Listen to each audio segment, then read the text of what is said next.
నమస్కారం. ఈ వీడియో మీరు ఒంటరిగా ఫీల్ అవుతున్నప్పుడు మీకు దొరికితే దానికి కారణం ఉంది. ఎందుకంటే ఎప్పుడూ నవ్వే వాళ్ళే లోపల ఎక్కువగా బాధపడుతూ ఉంటారు.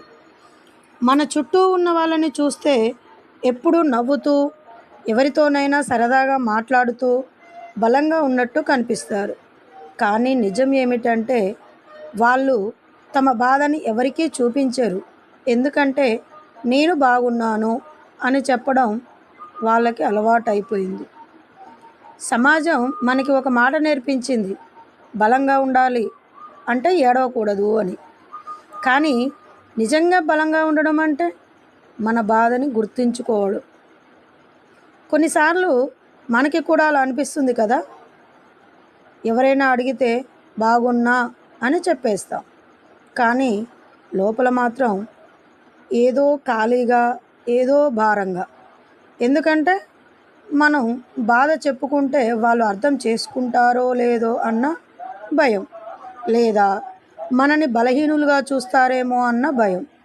కానీ ఒక మాట గుర్తుంచుకోండి, బాధ చెప్పుకోవడం బలహీనత కాదు, సహాయం అడగడం ఓటమి కాదు. మీరు ఎప్పుడూ నవ్వుతున్నారని, మీకు బాధ లేదని ఎవరు అనుకుంటే అది వాళ్ళ అజ్ఞానం.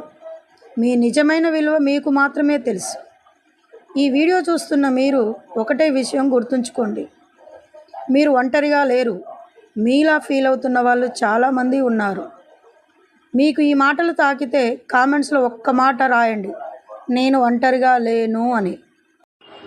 చివరిగా ఒక మాట, ఈ వీడియోలో చెప్పిన మాటల్లో ఏదైనా ఒక లైన్ అయినా మీ హృదయాన్ని తాకితే మీరు ఒంటరిగా లేరు అని అర్థం. బాధ అనేది మనల్ని బలహీనల్ని చేయదు, అది మనని ఇంకా మానవుల్ని చేస్తుంది. కాబట్టి మీ బాధను దాచుకోవద్దు, మీ భావాలని తక్కువ చూడకండి. మీరు విలువైన వాళ్ళు, మీ జీవితం విలువైనది. ఇలాంటి నిజమైన మాటలు, హృదయానికి తాకే వీడియోలు ఇంకా కావాలంటే ఈ ఛానల్ని సబ్స్క్రైబ్ చేసుకోండి. మళ్ళీ ఇంకో వీడియోలో కలుద్దాం. అప్పటి వరకు మీ మనసును జాగ్రత్తగా ఉంచుకోండి.